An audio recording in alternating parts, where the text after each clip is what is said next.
The beat of the drums echoes in the pulse beat of the young braves.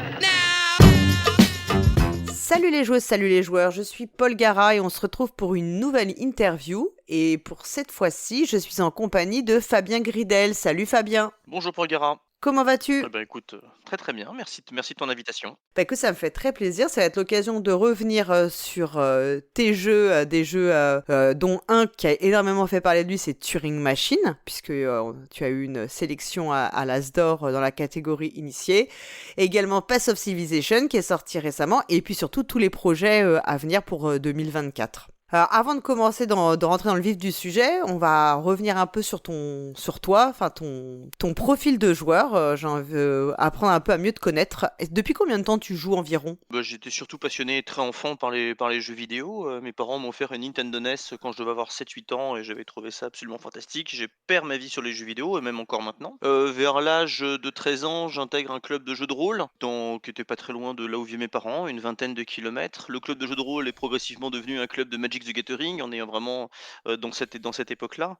Moi, je découvre Magic, je pense, entre ma classe de 4e et de 3e. Et du coup, s'en suivent 3 années complètes à faire que du Magic. On est du coup à la fin des années 90 et je suis au lycée et je découvre le jeu de société moderne. Et la plupart des gens que je rencontre à cette époque-là sont des gens qui sont maintenant devenus des professionnels du milieu, ce qui n'était pas le cas, évidemment quand je les ai rencontrés.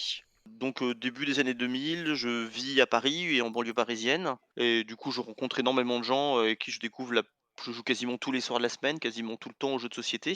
C'est là que je rencontre Cyril Dameg, c'est là que je rencontre Adrien Martineau, c'est là que je rencontre tous des gens qui sont devenus maintenant des professionnels, mais qui n'étaient pas à cette époque-là dans le milieu du jeu. Puis après, j'ai toujours été évidemment joueur, j'ai participé à Ludagora, c'était une plateforme un peu avant BGA qui permettait de jouer des sociétés en ligne. Donc comme je suis informaticien, et bien on avait programmé, parce que j'étais seul au début, puis j'étais rejoint par d'autres plus tard, des jeux comme Medina de Stéphane Dora, comme 7 de Marcha Falco, enfin bref, il y en avait 6-7 comme ça, comme Le Lièvre et la Tortue de David Parlett, donc des grands classiques de ce moment-là. Qu'est-ce que j'ai fait ensuite ? J'ai été pigiste pour Des Jeux sur un plateau, un magazine spécialisé, comme son nom l'indique, sur notre passion commune, et ça a duré quelques années, et voilà. Ouais, donc en fait, t'as déjà, comment dire, tu mêles un profil de joueur très impliqué et enfin qui est vraiment passionné, avec déjà des activités un petit peu pas professionnelles comme tu l'expliques, mais déjà des activités qui débordent un peu le cadre du simple statut de joueur en fait. Oui, Ça t'intéresse déjà d'avoir une implication plus forte dans le secteur ludique. ouais, j'ai toujours aimé écrire et à cette époque-là, les canaux de diffusion principaux, c'était les forums de discussion. On est à la fin des années 90, le forum de discussion principal, il s'appelle Oncoup et du coup, il y a tout le petit milieu de jeu qui discute sur ce forum de discussion, donc on a accès en direct absolument à tout le monde. C'est absolument incroyable. Moi, je découvre ça avec les yeux émerveillés. Plus tard, c'est Trick Track qui reprend le flambeau et qui fédère la communauté et pendant des années, j'écris souvent des horreurs sur Trick Track, j'écris des centaines d'avis. Non, non, mais sincèrement, et donc oui, ça Pourquoi tu c'est dis des horreurs? parce que j'avais pas ma langue dans ma poche et j'écrivais souvent des horreurs. T'étais très critique? Entre provocation et parfois un peu de mauvaise foi. Ok, donc t'étais pas tendre dans le jugement, dans les avis sur les jeux en fait. Non, non, j'étais pas tendre, j'étais sincère, hein, c'est pas, Oui, oui. mais c'était pas la question, mais et donc ça, c'était, on va dire, dans les années au début des années 2000. À ce moment-là, tu n'as pas du tout le projet de faire des jeux ou ça te travaille, enfin tu l'as déjà en tête, ça te travaille déjà? Je l'ai un petit peu, mais j'ai absolument aucune volonté de franchir le pas. C'est en D'accord. fait, je pense même qu'il y a plus, d'auteurs que de joueurs. Je pense même que derrière chaque joueur passionné de société, il y a un auteur. Il y a toujours quelqu'un qui pense à quelque chose. Tu vas dans une convention de jeu et tu vois tout le monde s'est déjà dit: «Ah bah tiens, je pourrais faire ci, je pourrais faire ça, tiens, j'ai réfléchi à ci, j'ai réfléchi à ça». Je pense que vraiment il y a autant de joueurs que d'auteurs. Mais entre, franchir le cap, c'est-à-dire, aller jusqu'au bout Mhm. de la démarche, c'est quelque chose qui n'est pas arrivé ou qui est arrivé extrêmement tard, vraiment, 2018 on va dire, sous l'impulsion du Levet d'ailleurs. D'accord. Toi, enfin, tu l'avais dans un coin de ta tête, mais tu le concrétisais pas, et c'est donc plutôt une rencontre, si je comprends bien, qui a été le déclencheur? Bah, je connais Johan depuis assez longtemps, ça fait, je sais pas, peut-être une dizaine d'années maintenant. Mais c'est surtout lui, qui m'inclut dans un projet, qu'on a d'ailleurs tous les 2 abandonné, mais qu'importe. On travaille à ce moment-là sur, l'adaptation de Evangelion, sur donc un jeu de société et du coup Evangelion, c'est des gros robots qui se Batch, tu connais sûrement le manga, je vais pas t'en faire l'article. Et du coup, on est 3 avec, Johan Benvenuto et il m'inclut dans le projet parce qu'il se dit que j'ai plein d'idées, sur les jeux coopératifs, que je les maîtrise bien, tout ça. Et donc on travaille ensemble à cette occasion-là et c'est parce qu'on travaille ensemble à cette occasion-là qu'on continue à faire des jeux ensemble. Et donc ça, j'ai pas de date précise à donner, mais je te dirais aux alentours de 2017-2018, dans ces eaux-là. D'accord, donc c'est un projet, enfin c'était Johan Levet qui travaillait sur ce projet avec Johan Benvenuto, c'est ça, et qui t'a inclus Tout à dedans. fait. C'était une idée qu'il avait eue, ou bien c'était déjà, c'était un éditeur qui lui avait dit qu'il avait la licence. Bah, c'était le cas, je crois que c'était un éditeur qui avait la licence, je sais pas si on peut pas le donner. J'ai pas envie de faire de name dropping, c'est pas trop mon truc. Mais oui, oui, c'était un jeu de commande, mais c'était on est enfin, le ça a pas au final, on a tous abandonné le projet, mais très sincèrement, j'étais extrêmement fier et content du résultat qu'on avait produit. Enfin, je ne rougis pas devant ce qu'on avait fait, tous les 3. D'accord, et tu sais pourquoi le jeu a été abandonné finalement? Ou Eh c'est vous qui ben êtes parti, ou c'est l'éditeur n'a pas donné suite? c'est l'éditeur qui a pas donné suite, il n'était pas vraiment, je pense, satisfait entre l'idée que lui s'était fait, du jeu et ce que nous on en avait fait de notre côté, à partir de la licence Evangelion. Je pense qu'il y avait, trop d'écart entre les 2. Et donc, bah, simplement à cette époque-là, moi, je travaille assez peu sur les jeux, je fais ça à mon temps, perdu. J'ai beaucoup moins de temps à y accorder Mhm. que Johan Benvenuto qui lui est un vrai auteur de jeux professionnel, évidemment talentueux et Johan, qui déjà à ce moment-là, donne beaucoup de temps dans sa création ludique. Moi, c'est pas le cas, j'ai encore un job, à temps complet, donc je suis moins impliqué qu'eux en termes de temps et c'est moins facile pour moi. Dans un projet comme ça à trois, où toi c'est ta première expérience, tu as l'impression qu'il y a une sorte de répartition des rôles qui se fait, ou bien chacun peut apporter de tout? Comment toi t'as pris tes marques en fait parmi eux, alors que enfin c'était vraiment une première expérience pour toi? Bah, très facilement, chacun dit ce qu'il pense, en fait, y a pas vraiment d'ego dans ce genre de truc, tu vois? Donc chacun dit ce qu'il pense, ce qu'il aime, ce qu'il ferait, on écoute les autres, on teste. Il y a un mec qui te dit: «Bah, voilà, moi j'ai envie d'essayer comme ci, comme ça, regardez, j'ai modifié le proto comme ci, comme ça», on se met à table, on joue, on en parle. Assez naturellement, en fait, Ok. c'est pas tellement. Et ça t'a donné confiance pour te lancer plus dans la création de jeux, c'est ça ou? Oui, et puis j'avais à ce moment-là avec, forcément avec Johan, on est extrêmement fan des jeux de déduction, il en achète, énormément, on y joue énormément chacun et du coup moi j'avais de mon côté, on a raconté plusieurs fois cette histoire, mais, un jeu de déduction, coopératif qui s'appelle Code X, qui peut-être un jour, ressortira des cartons et du coup je le fais jouer, durant un week-end jeu, à la montagne. Il est impressionné parce que j'ai utilisé, l'outil informatique, l'algorithmie, je suis informaticien de formation et du coup, lui, de son côté, un jour, me dit: «Ah bah tiens, j'ai une idée à partir de ton truc, est-ce que ça te dit que je bosse dessus?» Je lui dis: «Bah oui, bien sûr, fais ce que tu veux mon grand, tout va bien». Donc oui, oui, enfin je même si quand il me raconte son idée, je trouve ça pas fou, ce qui montre à quel point je n'ai aucune vision, mais oui, oui, c'est ce qui aboutira à Turing Machine au final. D'accord. Donc ça naît en fait, c'est un peu la rencontre entre toi, un jeu que tu avais déjà, et l'idée de Johan, et c'est Exactement, ça qui va petit à petit faire son chemin. exactement. Et après, premier jeu que tu as sorti officiellement, c'est Rest in Peace en 2021. Ouais. Donc celui-là, il est dans la chronologie en fait des créations, parce qu'on sait qu'il y a entre le temps de développement, entre l'idée du jeu et le travail sur le jeu et la sortie définitive, il peut y avoir des délais. Donc en fait, Rest in Peace, il est arrivé après dans ton processus Heu, de création. j'ai vachement de mal à mettre des dates. Je dirais que je bosse sur plusieurs protos courant 2019, d'accord?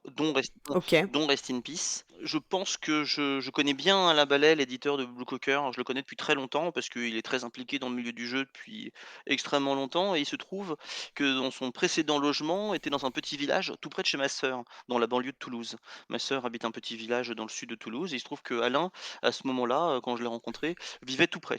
Mon beau-frère était fan de foot, moi je déteste ça, le sport et du coup je m'échappe, chez Alain que je vais rencontrer dans les salons, les festivals. Il était déjà très impliqué dans le milieu, même s'il ne dirigeait pas Blue Cocker et qu'il a pas monté son entreprise à ce moment-là et donc je passe beaucoup de temps avec lui et du coup on se lie d'amitié à ce moment-là et du coup c'est assez naturellement que quand il devient éditeur, vu que je le connais et que je le vois régulièrement et que je lui présente forcément, mes créations. Je lui en présente 2 ou 3 je pense, durant le confinement, début 2020, donc tout au début du confinement et tout de suite, il accroche sur Rest in Peace. Alors évidemment, ça s'appelait pas Rest in Peace, il y a eu énormément de développement, Mmh. dessus, mais ça a tout de suite collé, on va dire. C'est ta première expérience comme ça de développement. Qu'est-ce que entre le prototype que tu avais en tête, qu'est-ce que t'as apporté l'éditeur en fait dans le travail? Énormément. Moi, le prototype, je l'avais évidemment en physique, mais à ce moment-là, vu que c'est le confinement, je le travaille, sur Tabletop Simulator. Donc, je suppose que les gens qui t'écoutent, connaissent un petit logiciel, Mmh. en 3D, qui permet d'avoir la physique d'un jeu de société et donc d'importer tous les éléments et pour y jouer. Donc je suis pas Mmh. du tout graphiste, hein. Moi, c'est extrêmement succinct, c'est du laideur, terrible. L'ergonomie, elle n'est pas du tout optimum et en plus de ça, le fait d'y jouer par une interface informatique complexifie, grandement le plaisir de jeu. Lui, il voit tout de suite pourquoi le jeu, il est super chouette, pourquoi c'est assez nouveau, cette façon de faire et ainsi de suite. Donc, il met pas tellement longtemps à se décider, mais, Alain préfère toujours, avant de signer le jeu, beaucoup le travailler de manière à ce qu'on soit en accord sur ce qui va sortir. Et moi, ça me convient bien, comme on est durant le confinement, on est à la maison, on a beaucoup de temps, forcément. Et donc, on a un travail de développement avec lui et avec ses équipes, extrêmement important. C'est très enrichissant, du coup, parce que du coup, il y a plein de nouvelles questions qui se posent auxquelles, quand on est auteur, on se les pose pas, forcément. On est un Mmh. peu dans son coin, ça va de, à quel point le jeu doit être, facile à acquérir pour quelqu'un qui on l'explique. Ça va être à quel point on va faire, des parties un peu simplifiées ou avec un setup bien particulier pour que ça soit plus facile pour qu'on rentre plus facilement dans le jeu et ainsi de suite. Donc, plein d'éléments, vraiment, autour qui sont pas en lien direct avec la mécanique, mais qui sont parfois autour de plein d'éléments auxquels eux, ils doivent penser, comment les choses doivent être agencées, comment ça doit être accessible, ergonomique et ainsi de suite. Donc oui, oui, c'est une expérience enrichissante, Donc c'est vraiment le fait de transformer une idée, un concept en quelque chose de beaucoup plus tangible. T'as eu ce sentiment-là que ça permettait de ouais.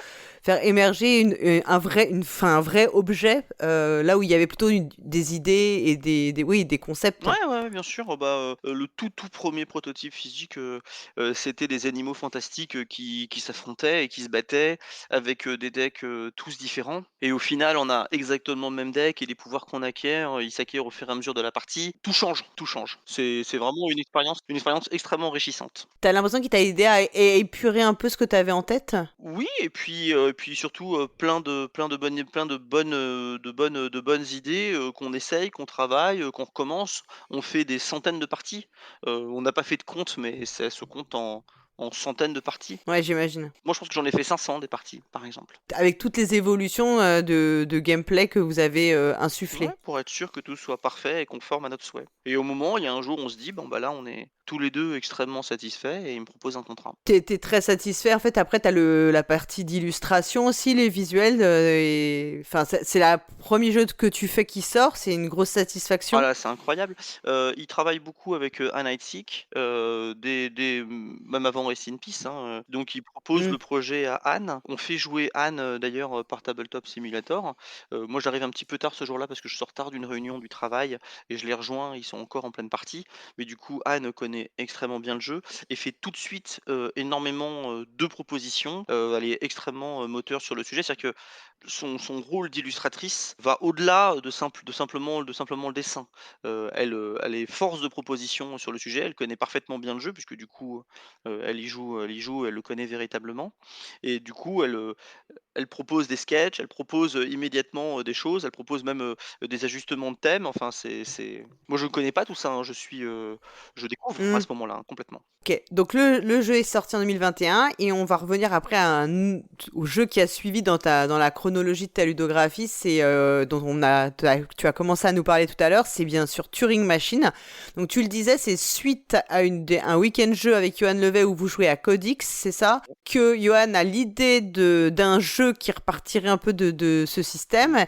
Ensuite, comment il revient vers toi avec l'idée de Turing Machine? En fait, un jour, donc, pour ce prototype Codix, j'avais besoin de générer les problèmes. La génération des problèmes, je l'ai fait tout seul par ordinateur, donc j'ai programmé de mon côté un truc dans mon coin, qui génère les trucs et du coup, comme il est très intéressé par ce machin-là, il me demande comment j'ai fait et je lui explique, je lui envoie mon code source. Je lui envoie mon code source dans un langage qu'il ne connaît pas. À ce moment-là, il ne maîtrise pas le Java et du coup, je lui envoie, mais au moment où je pars en week-end, donc je lui dis: «Bah, si tu veux, je t'appelle dimanche soir, je te raconte vite fait comment j'ai fait». C'est un type extrêmement malin, intelligent et autodidacte, donc j'ai aucun doute qui va tout piger. Et bah, c'est mieux que ça, puisque quand le dimanche soir, je le recontacte, en fait, il a déjà tout compris, il s'est déjà approprié le code, il a déjà commencé à faire des trucs dessus. Et puis de son côté, lui, il avait déjà ce système d'éléments perforés, il le racontera sûrement si un jour tu l'interroges.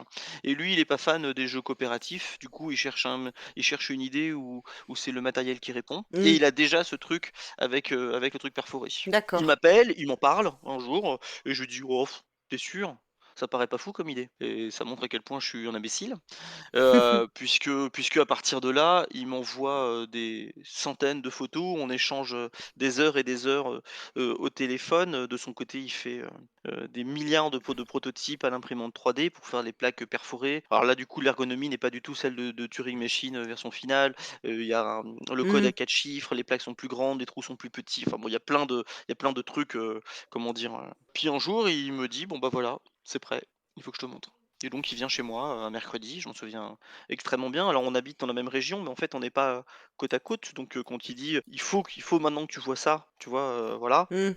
Donc il vient chez moi et évidemment la découverte me laisse penser que c'est absolument parfait ce qu'il a fait. Tous les grands principes de Turing Machine sont là. C'est un jeu un peu fou parce que, enfin, moi je trouve que c'est un jeu un peu fou parce qu'il est vraiment différent même de jeux de déduction. Il y a quelque chose de très particulier qui va plaire en fait et le jeu va donc être nommé à l'As d'or. Comment vous prenez cette sélection? Moi, je me suis déjà exprimé dessus, je le prends ça comme un soulagement. Et il faut Hmm. se rendre compte que, au moment où on a le prototype dans les mains, même depuis sa version, on retravaille quand même beaucoup et puis à un moment, on se dit: «Allez, on va le proposer à des éditeurs» et beaucoup d'éditeurs le refusent. D'accord? Ils le refusent Hmm. en disant: «Il n'y a aucun comment ça s'appelle? Aucun public, pour cela, c'est uniquement réservé, à une frange, marginale, s'appelle du public, c'est compliqué à produire, pour faire un aussi petit tirage», ainsi de suite. Alors que nous, on est convaincus que c'est génial, mais ça sert à rien. Les auteurs Hmm. sont forcément biaisés dans leurs avis, donc j'ai tendance à dire presque qu'il n'a aucune valeur, par rapport à celui d'un éditeur qui a le pouvoir de décision de mettre ou pas de l'argent et de parier sur toi. Et donc les Scorpions Masqués sont extrêmement emballés, Christian Lemay, lui, avait déjà joué à Codix, je l'avais déjà rencontré. Il fait le lien tout de suite quand il voit les photos qu'a postées Johan sur internet de Turing Machine et eux franchissent le pas, assez rapidement. Ils voient tout de suite que c'est à part de tout le reste, ils sont peut-être plus visionnaires, ils se rendent compte du truc. Il y a un effet d'emballement à ce moment-là, puisque à mesure qu'ils le font, il y a un très long temps de développement, tu peux voilà, je le fais en accéléré. Mais du coup, on arrive à une situation où, avant le festival de Cannes, le jeu a déjà fonctionné. C'est-à-dire que, le 1er tirage est déjà vendu, le jeu a été un succès lors du salon d'Essen où il est présenté. Il a extrêmement bien marché à la Gen Con aux États-Unis, qui est le salon qui se déroule début août. Donc au moment de l'annonce de Cannes, c'est un soulagement d'y être. Ouais, C'est un peu bizarre à dire, mais on se dit: «Bah mince, si avec ça on n'est pas reconnu, qu'est-ce qu'il faut quoi?» Tu vois? ouais, je vois ce que tu veux dire. Et vraiment c'est un soulagement parce que l'éditeur s'est tellement impliqué, c'est tellement un truc fou. C'est un soulagement, mais j'ai l'impression aussi à t'entendre que c'est presque, enfin, quelque part, c'est dans l'ordre des choses, selon vous, comment vous avez vécu la sortie du jeu. C'est trop prétentieux de dire que c'est de l'ordre des choses. Il aurait été tout à fait possible que des membres du jury disent: «Mais, ça va pas, c'est même pas un jeu de société, on joue même pas avec les autres, que qu'est-ce qui vous Mmh, prend les gens?» Et leur décision aurait été tout à fait respectable. Donc non, c'est pas dans l'ordre des choses, mais ça reste un soulagement le moment où on l'apprend. Moi, en tout cas, mon d'accord. sentiment, c'est le soulagement. Au final, il n'aura pas le prix, puisque c'est Challengers hein, qui a eu le l'As d'or initié. Mais non, non, c'est bien ça. Merci de me rappeler ce douloureux souvenir. Tu le vis mal à ce moment-là ou tu as Hem, été, enfin, oui, ou oui. tu t'y attendais ou. À la fois on s'y attend, à la fois on le redoute et à la fois on a envie d'espérer. Tous les Ouais. gens qu'on croise, y compris, sur le festival, nous disent: «Mais non, c'est forcément vous, enfin, il y a quand même pas photo», enfin, c'est mais forcément les gens qui nous croient, c'est des gens qui sont déjà conquis, donc ils sont pas du tout représentatifs, et encore moins d'un jury, de 9 personnes. Donc Mmh. on a évidemment envie d'y croire, on est installé au premier rang et puis, d'abord il y a, les Scorpions Masqués gagnent l'As d'or avec Flashback Zombie Kids.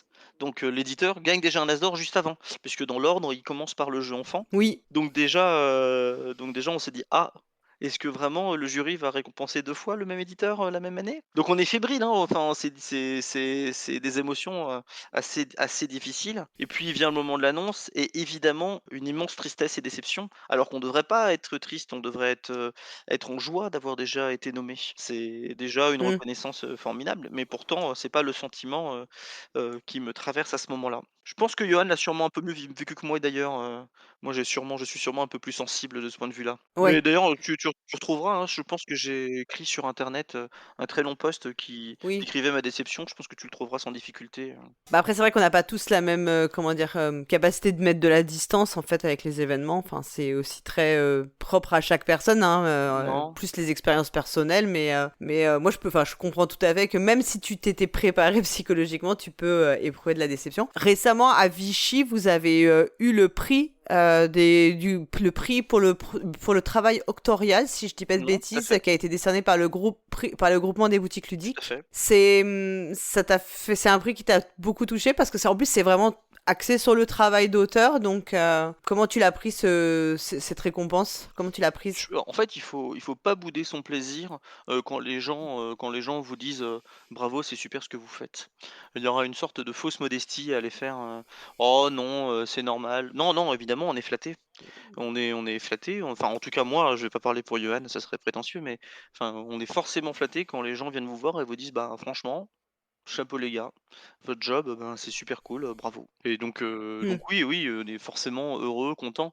Faut pas non plus se mentir, commercialement, ça fait de la promotion pour le jeu, ça fait parler de lui, c'est jamais mauvais. Hmm. On a reçu, 1 mois et demi avant le Dice Tower, donc le Oui. prix de Tom Vassell, aux États-Unis, et c'est durant le festival de Vichy qu'on nous rapporte le prix puisque forcément, on l'a fait passer, par des gens qui revenaient des États-Unis, pour enfin avoir, le la grande tour bleue. Donc forcément qu'on est flatté, on peut pas, enfin, il faudrait être, insensible, pour mettre une telle distance.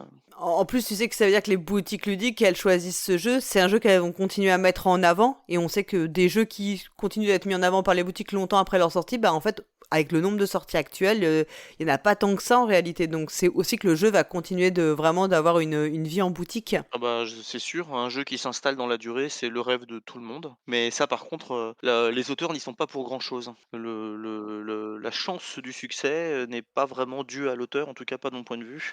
Et le même jeu sorti dans les mêmes conditions, mais quelques jours plus tard, ou pas machin chose, juste un truc un petit peu différent, ça aurait pu donner un résultat complètement autre. Je ne sais pas si dans 10 ans, on parlera encore de Turing Machine et si jamais il sera encore proposé dans les boutiques, parce qu'il est un peu à part de ce qui se fait à côté. Peut-être, je l'espère. Du coup, Turing Machine, c'est donc un jeu qui est quand même très particulier puisque c'est un jeu de déduction, mais qui vraiment un fonctionnement très spécifique, hein, qui est pas le jeu de déduction qu'on pouvait avoir qu'on plus connaître avant. C'est un type de jeu où Johan Levet, ton co-auteur, on a fait d'autres, il a sorti très récemment Archéologique, mais vous avez aussi d'autres projets dans ce domaine. Donc on va faire un peu ce focus sur les jeux de déduction parce que j'ai l'impression que c'est un peu, tu l'as dit, hein, vous êtes friand de ce type de jeu. C'est enfin, comme si c'était une catégorie de jeu à part entière où il y avait vraiment une vraie expertise quand on en a déjà fait et qu'on les connaît bien. Notamment, vous avez le projet chronologique qui arrive pour 2024 ensemble. Ouais, en fait, on a de cette même idée d'algorithme qui génère des problèmes, on en a fait plein de choses et chacun indépendamment. Tu as parlé, de archéologique, bah, là, c'est avec, des pentaminos dont il faut découvrir la position. Mais on a, chronologique où là, c'est la théorie des graphes, le déplacement dans le temps et l'espace, de gens sur une carte. Donc, la première boîte qui va sortir, chez l'éditeur Origame, c'est Super Meeple pour Cannes, donc chronologique, sera dans le lieu de l'Opéra de Paris et du coup, il y aura, 3, Chronologique Paris 1920. tout à fait. Et c'est une coédition Origame Super Meeple, c'est Tout à ça? fait. À l'origine, on avait signé qu'avec, Super Meeple, mais Origames, avait déjà fait, de son côté des jeux d'enquête et de déduction et du coup, ils travaillent très souvent ensemble et ils nous ont Hmm. proposé assez rapidement, de final faire une coédition, ce qu'on a évidemment accepté, pour nous, il y avait pas de débat. L'éditeur étant très emballé. C'est Origames notamment qui a sorti Cryptid, hein, Oui, qui est oui, oui. un jeu effectivement aussi. Alors peut-être plus d'induction, je ne sais pas, parce que j'ai essayé de faire la distinction entre les deux.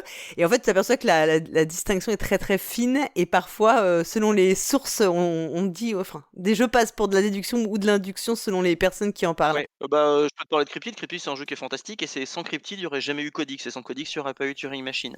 C'est parce que je vais jouer à Cryptid. Cryptid est un jeu génial, mais qui souffre d'énormément de défauts. Il y a qu'une seule façon de jouer. En vrai, c'est exceptionnel et bourré de défauts. Mais vraiment exceptionnel. Il faudra que tout le monde achète Cryptid. Mais c'est parce que j'avais joué à Cryptid que je m'étais dit, tiens, j'allais faire Codex. Et je m'étais dit, tiens, comment est-ce que le gars, il avait généré des plateaux? Comment est-ce qu'il s'assurait qu'il y ait une solution unique et tout et tout? Et bah voilà, il utilisait l'ordinateur, Hmm. évidemment. Alors, quand on lit la description de chronologique dans BGG, on nous explique que c'est une alternative moderne à Cluedo, c'est ça? Bah, oui, oui, il faut un pitch accrocheur et je pense que celui-ci, il est parfait. L'idée, c'est qu'à chaque partie, il y a un scénario, donc des questions à répondre et qu'il n'y aura évidemment qu'une seule réponse puisque enfin une seule réponse possible, hein, puisqu'on a un vrai jeu de logique et de déduction, sauf que comme les gens vont se déplacer dans les pièces, il faut comprendre dès le premier scénario où a été commis le meurtre et par qui.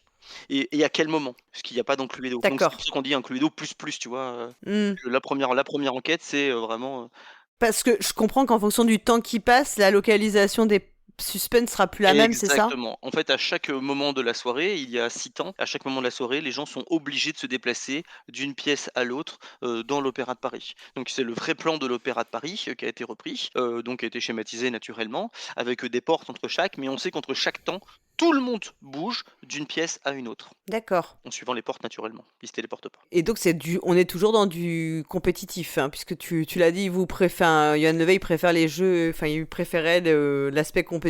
Oui, oui, dès le début, dès le début, il y avait cette idée extrêmement chouette, qui est fondatrice dans Chronologique, qui est que quand on fait une interrogation, on va donner le jeu nous renvoie 2 réponses. Une réponse qui est que pour nous, une information qu'on gagne pour nous, qui est voilà, et une information qui est publique et qu'on va dire à haute voix pour les autres. Hmm. Ce qui a donc, 2 choses, c'est souvent dans les jeux, compétitifs de déduction, on a cet effet où on est plutôt dans une course, plutôt dans une compétition, il faut être le plus rapide à trouver et on s'en fiche quasiment de ce que font les autres. Alors que là, il faut être attentif à ce que disent les autres, aux informations qu'ils nous fournissent. Et pareil, quand on va nous-mêmes poser des questions, on doit être attentif aux informations qu'on va donner à tout le monde, et pour pas que ça les aide trop. Et du coup, ça fait qu'on gagne souvent en dehors de son tour, puisqu'on peut trouver grâce aux informations, on peut avoir des déductions finales grâce aux informations qu'on a eues en dehors de son tour. Et ce qui fait que tout le monde est tout le temps dans la partie. Ça évite le fameux downtime qu'on déteste tous Oui, et qu'on peut avoir dans les jeux de déduction quand on est quelqu'un récupère ses informations, il n'y a que lui qui les connaît et il faut lui laisser le temps de la réflexion et souvent ça crée du oui, oui. downtime autour de la table. Là, on est dans la réflexion aussi durant le tour des autres, parce qu'on apprend des choses. Tu l'as dit, en fait, c'est une gamme chronologique puisqu'il y a deux autres boîtes qui sont prévues. Chronologique Babylone 2500 et chronologique, si je dis pas de bêtises, chronologique Cusco 1450. Tout à fait. Alors, on comprend que les thématiques vont changer, mais est-ce qu'il y a des éléments qui vont changer? Est-ce que ce sera toujours le temps qui passe? Enfin, ou quels sont les ajustements? Ils sont énormes. Tout d'abord, la bonne surprise pour nous, c'est que quand l'éditeur il y croit, nous on avait proposé beaucoup de scénarios dans nos prototypes, on avait réfléchi avec eux à beaucoup de scénarios et puis il a fallu faire une sélection pour la première boîte. D'accord? Et il se trouve que dans la première boîte, il y a qu'un seul plan. Donc forcément, à chaque nouvelle boîte que tu vas avoir, donc l'édition avec Cusco et l'édition Babylone, tu auras un plan différent. Le principe fondateur restera le même. Les gens vont se déplacer au fur et à mesure du temps. Par contre, la nature des enquêtes et la nature des déductions vont être différentes. Ensuite, on aura énormément de twists dans les types d'informations qui vont être données. Dans les informations publiques et privées, on a beaucoup de choses et beaucoup d'idées qu'on avait déjà dans le prototype, hein. Voilà, Hmm. donc on va les faire venir au fur et à mesure. Et également aussi parfois, par exemple, on peut imaginer des déplacements à sens unique. Tu vois, là, on sent bien que quand il y a une porte dans l'Opéra de Paris, eh ben, on peut franchir la porte des deux côtés, mais on pourrait imaginer des plans où, par exemple, il pourrait y avoir d'un déplacement que dans un seul sens et pas dans l'autre. Donc, on peut Hmm. avoir énormément d'ajustements mécaniques. Le jeu est extrêmement ouvert sur le plan créatif et sur le plan de la narration. Donc oui, il y aura beaucoup de surprises et même si le principe sera le même, des gens qui se déplacent dans le temps et dans l'espace, par contre, on aura évidemment beaucoup de twists qui vont apparaître au fur et à mesure des boîtes et des extensions. Et comment vous avez choisi les thématiques? C'est vous qui avez donné des pistes ou c'est l'éditeur qui vous a plutôt proposé des choses? C'est plutôt l'éditeur. Nous, dans le prototype, on a eu jusqu'à 9 ou 10 scénarios. des scénarios qui étaient extrêmement variés, vraiment de plein de types. On avait donc un scénario qui s'appelait Le Dîner Mondain, qui va être celui de la première boîte à l'Opéra de Paris avec un meurtre. Donc ça, c'était un de nos scénarios. Mais on en avait d'autres. On avait un cache-cache, on avait un Squid Game, on avait la grande pandémie, on avait plein de trucs, donc qui étaient dans des thématiques extrêmement variées, extrêmement différentes, avec des moteurs de déduction qui étaient, extrêmement diversifiés. Et du coup, il y a eu un travail éditorial extrêmement important, dans la thématisation, de manière à rapprocher certaines histoires, les faire coïncider, que ça soit un ensemble extrêmement cohérent. Mmh. L'avantage de faire des époques différentes, des lieux différents, va nous permettre au moins d'avoir une diversité et de la cohérence durant les scénarios. Donc là, tu as dit, hein, la première boîte Paris 1920 sera présentée enfin, à Cannes, donc en février 2024. Et tu as une idée du planning pour les autres boîtes? Alors, j'ai une idée du planning, ça peut changer, hein, je suis pas l'éditeur, voilà. Ouais, Normalement, il y a une extension de prévue 6 mois plus tard, donc j'imagine courant de l'été, entre chaque grande boîte. Donc il y a une boîte à Cannes chaque année, ok. à intervalles, exactement au bout de 6 mois, une petite extension. Bon, sous réserve de l'éditeur, hein, c'est mon Oui, bien sûr. je Oui, oui, oui, enfin, en ça tout peut cas, changer. sur la base de ce que tu as comme info aujourd'hui. Exactement. Tu as aussi participé dans les jeux de logique. Tu as aussi créé des jeux de logique avec Johan pour enfants, il me semble. Oui. Pour Djeko, c'est Wild Animal, il me semble, qui reprend un petit peu une forme de Sudoku, Ouais, ou je alors dis une bêtise? chez Jiko, il y a 2 choses. Ils ont une gamme sologique, qui est donc des jeux solo, donc c'est un peu les smart games, les machins, les choses comme ça, comme Hmm. on connaît tous. Donc ils ont une gamme exactement comme ça, qui est extrêmement variée et dans lequel Johan Levet, lui, a je crois au moins 6 jeux et parmi les 6 jeux, il y en a un avec moi, il y en a avec sa famille, il y en a avec son fils, avec sa fille, enfin bref, là où il y a vraiment toute l'étendue, du génie de Johan, dans cette gamme sologique et il y en a un qui est déjà sorti dans lequel j'étais inclus, qui était Wild Animal. Mais on a également un autre jeu commun, chez Djeko, qui s'appelait à l'époque Plan de table et qui maintenant va s'appeler, je crois, Thanksgivings, chez Djeko. On n'a pas de date de sortie donc je ne veux pas trop en Hmm. parler, mais l'idée c'était de replacer, en communiquant, nos informations, des gens autour d'une table en fonction de plein de critères. Donc on a D'accord. chez Djeko et chez Djeko, j'en ai un autre qui va sortir dans la gamme zoologique également, donc le deuxième cette fois-ci en solo et le contrat est signé. On devrait travailler dessus en début d'année prochaine. Donc je ne connais pas la date de sortie, mais peut-être 2024 ou 2025. C'est très différent, ou pas, finalement, de créer des jeux de logique pour enfants par rapport à pour adultes. À part le niveau de difficulté, enfin, on imagine tous, effectivement, mais où est-ce qu'il faut vraiment trouver des mécaniques différentes, plus adaptées aux compétences, en fait, que les enfants ont déjà acquises? Dans les jeux de logique, on va dire, solitaires, d'accord? On peut avoir une étendue de difficulté qui est extrêmement vaste. On prend Wild Animal. Wild Animal, il a à partir de 7 ans. J'ai fait jouer, des enfants et je leur ai fait jouer les 40 niveaux, à 7 ans et ils ont été jusqu'au bout. J'aurais pu et nous aurions pu avec Johan générer des problèmes extrêmement compliqués sur la même idée, sans changer du tout la Hmm. mécanique. Donc c'est pour le jeu solitaire, c'est juste un ajustement de la difficulté du problème et pas un ajustement de la mécanique. Oui. Je sais pas si c'est clair ce que je viens de dire, mais Si, si, c'est très clair parce qu'il se trouve qu'en plus, j'ai joué à Wild Animal avec ma fille. oui, Donc, je vois très bien ce que tu veux dire. Que c'est comme moi, j'ai fait les puzzles légendes de ouais, Johan et je vois très bien ce que tu veux dire. C'est-à-dire qu'en fait, sur le fait que ça devient de plus en plus difficile, au début, quand tu fais les premières parties, tu te dis, OK, en fait, je vais rouler sur le jeu et ça va être très mmh, simple. Et progressivement, tu te rends compte combien, avec la même façon de jouer, tu peux créer des problèmes de plus en plus complexes, exactement comme, bah, enfin, je reprenais l'exemple du Sudoku, mais le Sudoku, tu peux avoir enfin, c'est la même chose tout oui. le temps, mais tu vas avoir vraiment des variations très fortes dans la difficulté et toutes les compétences de logique que tu vas devoir mobiliser ou non pour résoudre Tout l'énigme, à quoi. fait et pourtant c'est le même jeu. Donc oui, oui, non, c'est une bonne réponse, c'est pas la mécanique qui s'adapte, c'est la difficulté du problème généré et comme c'est les ordinateurs qui génèrent les problèmes puisque nous créons les algorithmes et c'est eux qui vont générer, il y a juste un travail important de sélection à faire de manière à ce que la difficulté soit adaptée à l'âge de la boîte et également extrêmement progressif.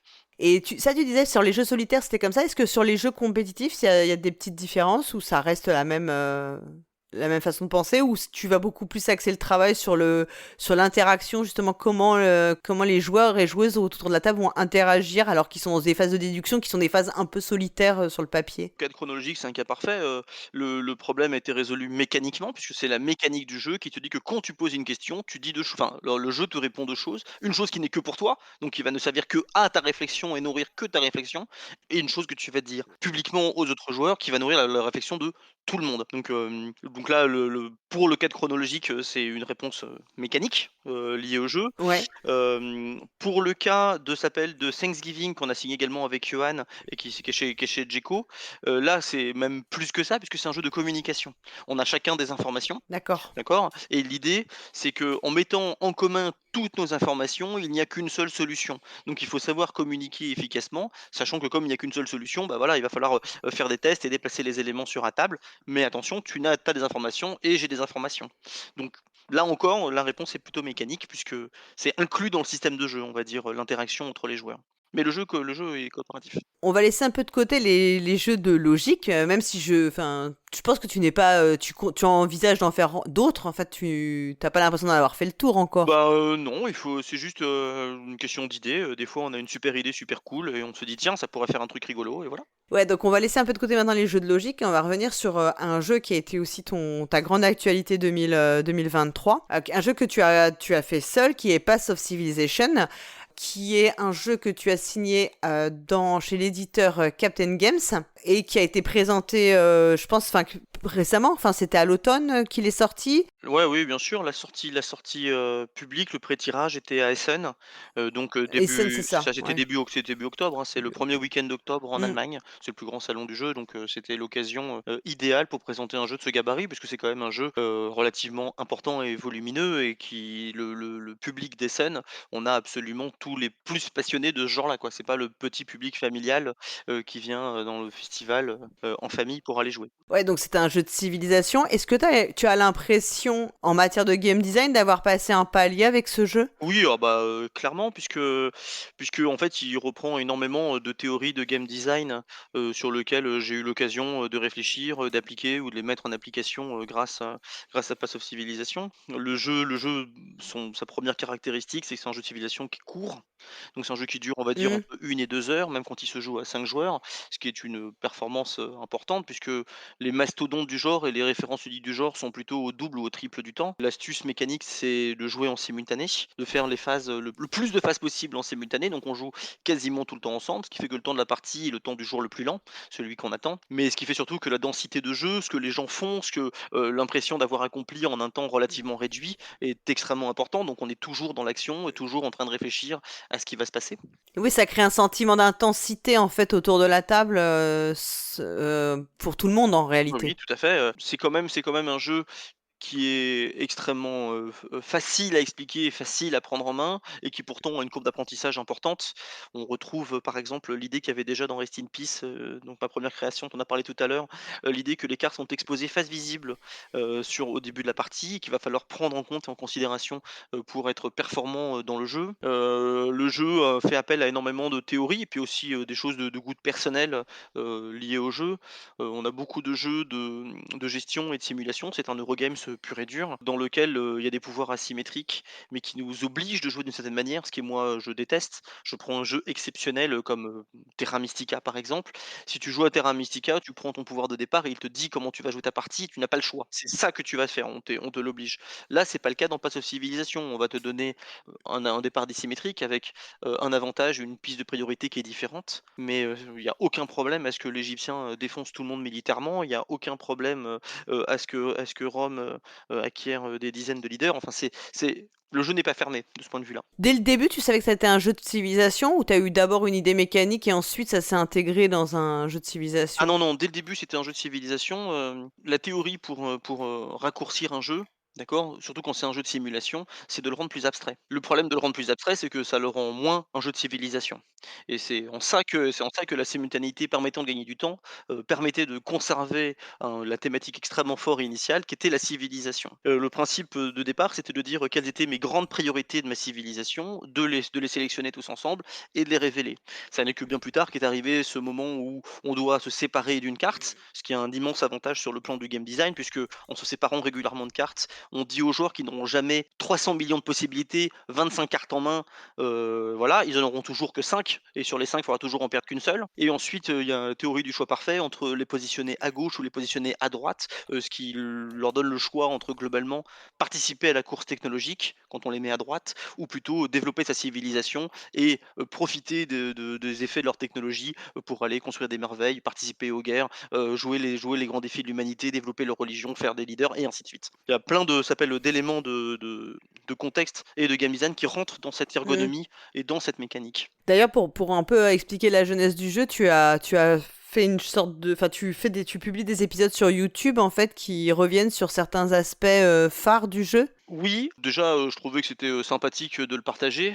Il est assez commun, pour les auteurs quand on accompagne la sortie du jeu, de faire, la promotion, que ça soit, bah, répondre à des interviews, Mmh. comme la tienne, que ça soit, publier un journal de l'auteur, Un carnet un d'auteur, carnet ouais. d'auteur. C'est assez, on va dire, commun, de le publier. Ça a pas forcément une portée comme on l'imagine. Je pense que les gens sont plus intéressés, par, le sang, que par, véritablement ce qu'il y a dans la tronche des auteurs et du coup, je me suis dit: «Bah, ce que je vais faire pour accompagner la sortie du jeu, c'est plutôt de faire des épisodes, des extrêmement courts, 3-4 minutes sur un truc de game design, mais qui est lié au jeu». Pas faire, juste de la théorie, faire un truc qui soit, appliqué à Path of Civilization. Donc j'en ai tourné une bonne partie, quand j'étais chez les Captains dans leur studio, près de Bruxelles et là, j'en ai tourné récemment pour accompagner la sortie du jeu. Je sais pas trop si ça intéresse les gens, mais en tout cas, ça m'a fait plaisir de le faire donc. Si, enfin, moi j'ai l'impression quand même que les carnets d'auteur c'est quelque chose dont les joueurs et joueuses sont assez friands aujourd'hui. Enfin, je trouve que ça se développe de plus en plus. Effectivement, ça peut prendre plein de formes différentes, hein. Il y a beaucoup en écrit, on peut en trouver même en format podcast ou voilà en YouTube. C'est assez intéressant parce que ça permet, moi je trouve en tant que joueuse, j'aime bien avoir les éclairages aussi des idées et comment elles ont évolué.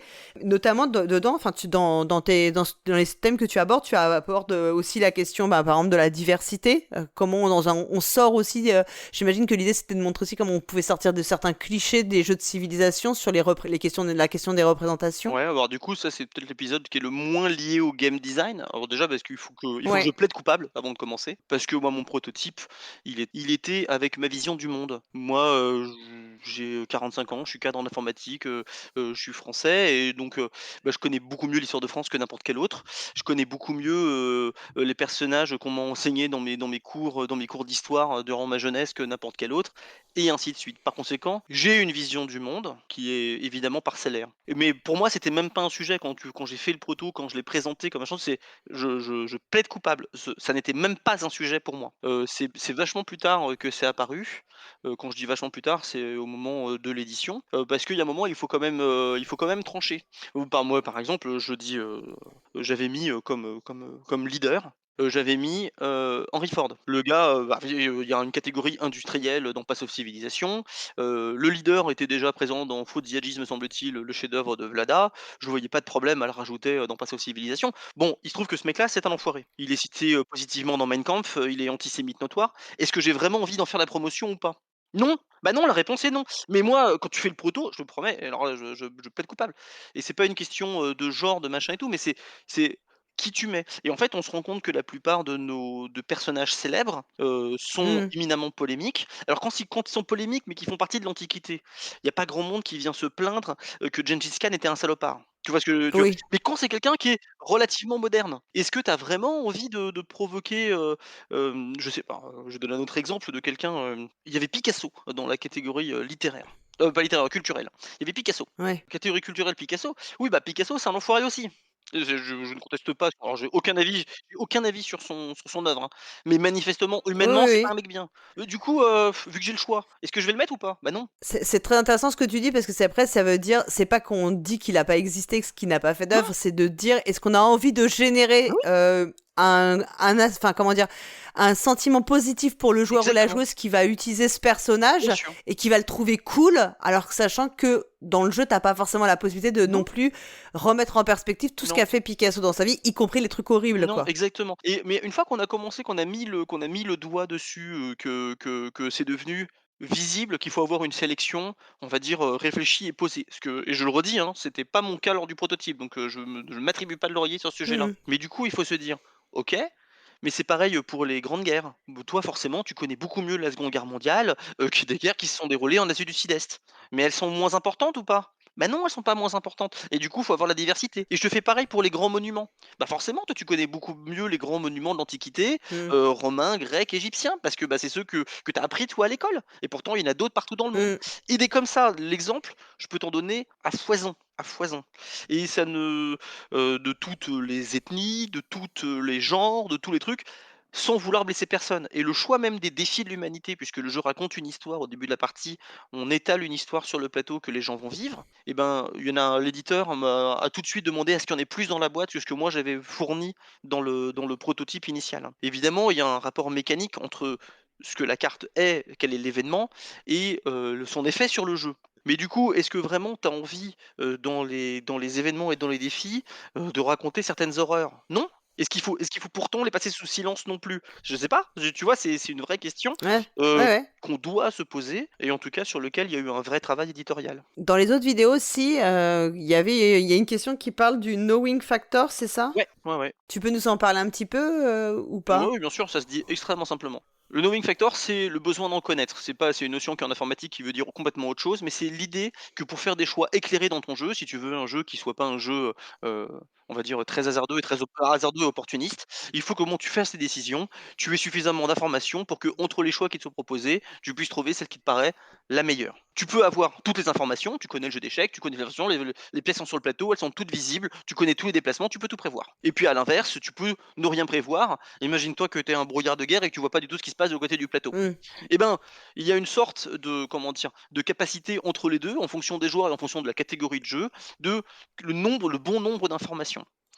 Tout à l'heure, je te parlais de la mécanique centrale du jeu qui était d'avoir 5 cartes en main, de commencer par en perdre une. Eh ben oui, si tu avais 40 cartes en main, en choisir 4 parmi 40, c'est pas 4 parmi 5, c'est complètement différent en termes de difficulté d'appréhension et d'information à emmagasiner. Totalement. Quand à la mise en place du jeu dans Path of Civilization, on pourrait t'étaler toutes les merveilles, tous les leaders qu'elle apparaître. Ah oui, bah t'es 5 joueurs, ça en fait beaucoup.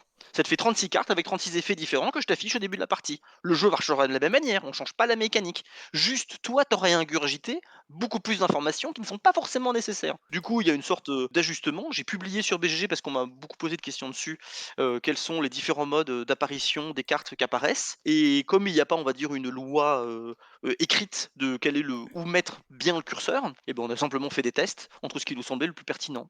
Donc je peux te partager, hein, c'est sur BGG, il y a un thread où je mets des captures d'écran avec tous les modes d'apparition des informations, qu'on a pu tester avec l'éditeur et chacun de son côté et avec chacun, des avantages, des inconvénients, pourquoi, comment, à quelle vitesse. Donc voilà comment ça. C'est dans le forum BGG, c'est Ouais, c'est ça? dans le forum BGG et j'aurais pu le poster en dessous de la vidéo qui en parlait, typiquement. Bah, j'essaierai ouais, je mettrai le lien dans le billet de Ouais l'émission, c'est pour ceux qui veulent, celles qui veulent retrouver et le directement plutôt que de chercher dans le forum. Ouais. dans la vidéo, je cite par exemple, les copains, de l'EGA en Belgique, qui eux, quand ils ont joué, trouvaient par exemple qu'il aurait été plus pertinent, d'afficher publiquement, le prochain bienfait de la spiritualité. Ils ont pas tort ou raison. C'est juste que eux, leur besoin d'en connaître est supérieur que ce que nous on a imaginé. Le jeu fonctionne de la même manière, tu vois? Il y a pas de comment dire, il y a pas de bonne ou de mauvaise solution.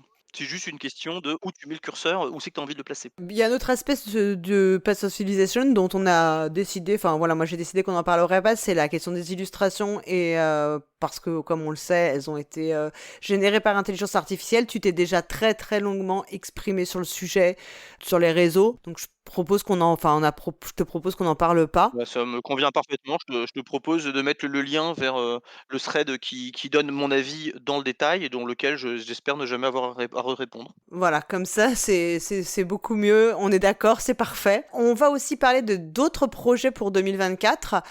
J'ai vu que tu avais annoncé Versailles Garden avec Nicolas Houry. Ouais. Nicolas Houry, c'est l'auteur de Mykérinos, si je dis pas de bêtises. Oui, oui, tout à fait, c'est C'est marrant parce que j'y ai joué hier soir, en fait. tu joué hier soir à Mykérinos? Ouais. Oui, oui, c'est hyper marrant. C'est hyper marrant, quoi, la coïncidence. Tu es une femme de goût manifestement. Merci. Et ouais, c'est les coïncidences, tu sais, parce que enfin, il y avait une chance sur je sais pas combien que ça se passe dans cette. C'est marrant.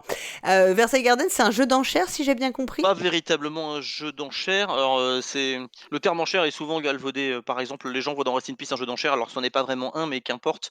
Mécaniquement, ce qui se passe, c'est qu'à son tour, on va soit passer, soit payer un, ce qui fait dire aux gens que c'est un jeu d'enchères pour rester dans la course. Le truc, c'est que quand on passe, on va se positionner par rapport aux autres et c'est que notre position finale va déterminer ce qu'on va récupérer.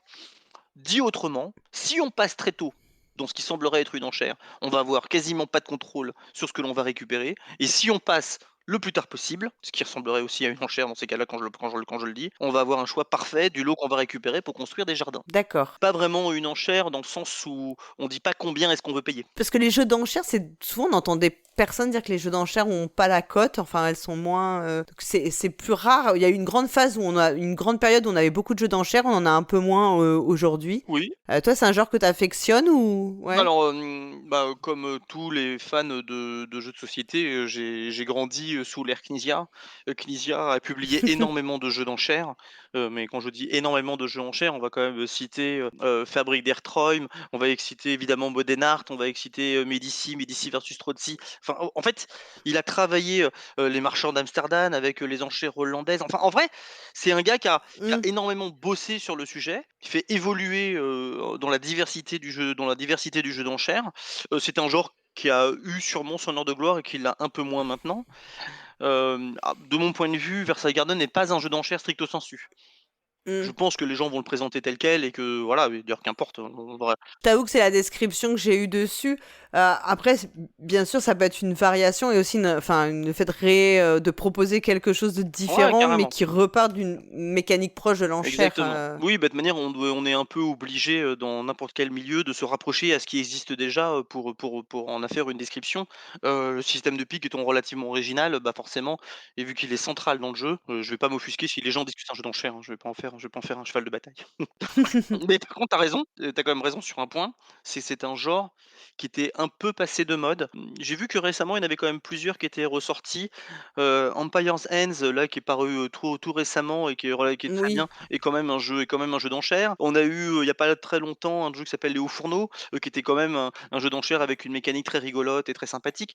C'est pas un style de jeu qui est mort, je crois pas. C'est juste que c'est peut-être, moins visible. Moi, je sais que j'ai découvert il y a pas si longtemps que ça un vieux jeu, c'est Scylla, qui est Oui! un pur jeu d'enchères et qui est tellement bien, quoi. Et en plus, enfin, avec chaque phase est une enchère différente. Et en y jouant, je me suis dit, mais en vrai, les jeux d'enchères, c'est très très bien. Mais oui, bien sûr. Ça peut être très très bien aussi. Donc, un jeu que je conseille à tout le monde vraiment Ah bah d'aller découvrir Scylla. un jeu de Dominique Carrard publié chez Istari, donc la qualité est là. Alors je suis pas sûr que ce soit leur création qui ait le plus marqué les esprits, hein, en l'occurrence, moi j'aimais beaucoup, mais bon. Pourtant, il est vraiment excellent, hein. Ça a pas pris une ride, c'est super efficace, il y a aucun temps mort. C'est vraiment un jeu. Il était à fond dans le jeu toute la partie et il y a vraiment et c'est super malin, quoi, avec très peu de règles, hein. Enfin, c'est ce dont on a toujours envie. Extrêmement élégant. Donc Versailles Garden, c'est un jeu qui va sortir chez Ludicali, c'est bien ça? Versailles Garden, ça sort chez Ludicali, tout à fait. Comment tu les as rencontrés? Comment je les ai rencontrés? En fait, Ludicali, historiquement, était une entreprise détenue par Christophe Bollinger qui éditait globalement ses jeux.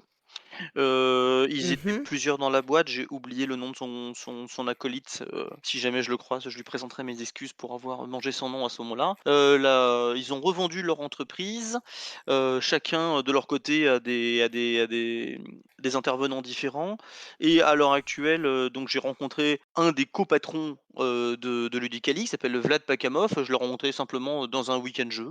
C'est assez Ok. banal en vrai, c'est assez banal. Et du coup, comme c'était le jeu qu'on travaillait le plus en ce moment avec, Nicolas, je connais Nicolas depuis très longtemps, mais il vit à Londres, donc c'est un jeu qui a été beaucoup développé également sur TTS. Du coup, ça faisait, que 1 ou 2 mois qu'on avait vraiment une version physique que je trimballais un peu partout et qu'on faisait évoluer désormais physiquement de façon un peu indépendante. Le jeu était déjà en test chez pas mal d'éditeurs quand je l'ai présenté à Vlad et du coup, tout de suite, il a dit: «Ah bah, c'est super cool, c'est super chouette, moi ça m'intéresse, si vous le signez pas ailleurs, banco». Voilà, ça s'est fait assez facilement. Enfin, là, la mécanique, c'est bien sûr, vous l'avez travaillé ensemble et la thématique, c'est vous ou pas du tout? Un peu les 2. Avec Nicolas, on s'entend extrêmement bien, on s'écoute, on teste, enfin c'est vraiment, très facile de travailler avec lui. C'est un garçon, brillant et bourré d'idées, très sincèrement, extrêmement drôle. Et du coup, on avait déjà ce truc des jardins qu'on avait déjà fait. Il y avait l'idée qu'à partir du moment où les tuiles, on les prenait par 2 et que ça faisait quelque chose sur le plateau, c'était assez pratique comme thème d'avoir avec les couleurs. C'était, on va dire, ergonomiquement très satisfaisant. Et c'est là-dessus que l'éditeur, a essayé plein de choses, est arrivé sur le thème de Versailles, parce que, bah, les jardins de Versailles, les jardins le nôtre et ainsi de suite. Donc la partie Versailles, c'était lui. Nous, je crois me souvenir que quand je lui ai proposé, le titre, c'était Spring Garden. Donc il y avait déjà l'idée des jardins, mais il y avait pas l'idée, un peu classieux, le nôtre, machin, tout ça. Et la sortie est prévue pour La 2024? sortie est prévue pour 2024. J'ai vu Vlad il y a pas très longtemps. Ça va peut-être prendre un peu de retard, mais c'est dans tous les cas prévu pour 2024. Le jeu sera en tout cas présenté à Cannes, même s'il sort pas, officiellement pour Cannes, je pense qu'il sera présenté à Cannes. Il était déjà présenté à Essen, c'est ça, Il hein, avait ouais, je crois qu'il avait une ou 2 tables seulement, sur une boîte de pré-tirage, voilà, Mmh, pour ceux qui voulaient, OK. s'y intéresser. Fabien, est-ce qu'il y a quelque chose d'autre que tu voudrais ajouter ou tu penses qu'on a fait le tour des sujets, d'actualité et autres? Bah, je peux te parler, des jeux qui vont sortir qui peut-être qu'on en a pas trop parlé. Avec Johan, Astrologique chez Spaceco, un jeu de logique pour enfants avec une longue vue. On regarde dans une longue vue. C'est prévu pour dans pas main pendant longtemps, peut-être 2025, peut-être 2026. Mais voilà, ce serait dommage, s'appelle de pas profiter de l'occasion pour en parler. J'ai un jeu chez Blue Cocker, donc après Rest in Peace, Alain a recraqué pour une autre de mes créations. Le jeu a changé de thème plusieurs fois, mais à l'heure actuelle, on est très très content du thème sur les droïdes. Ça pourrait s'appeler Droid Market. Là, le travail d'ergonomie, de design, de thématisation bat son plein en ce moment de leur côté. Je devrais le rencontrer là d'ici la fin du mois parce que je me rends à Toulouse où il y a ses locaux. Je vais en famille, mais du coup, je vais en profiter Mmh. pour aller bosser un peu avec lui. Et puis j'ai également un deck building compétitif à 2 joueurs qui a été signé chez Zacatrus, un éditeur espagnol incroyablement sympathique, où l'idée c'est que là pour le coup il y a des enchères et ce sont vraiment des enchères et donc c'est un deck building où les cartes n'ont pas de coût et l'argent est presque à l'infini. D'accord. Là, c'est aussi pour 2025? Alors ça pourrait être fin 2024 parce que le projet est bien Ouais. avancé, mais j'ai tendance à toujours penser qu'il faut prendre des pincettes dans les dates et sûrement 2025. Bon, bah, écoute, je te remercie beaucoup, pour le temps que tu m'as accordé. C'était, super intéressant de revenir, sur tous ces projets, concrétisés ou à venir Bah, merci à toi. et on remercie tous les auditeurs et auditrices qui nous écoutent et bah, écoute, à très bientôt alors. Merci Salut! beaucoup.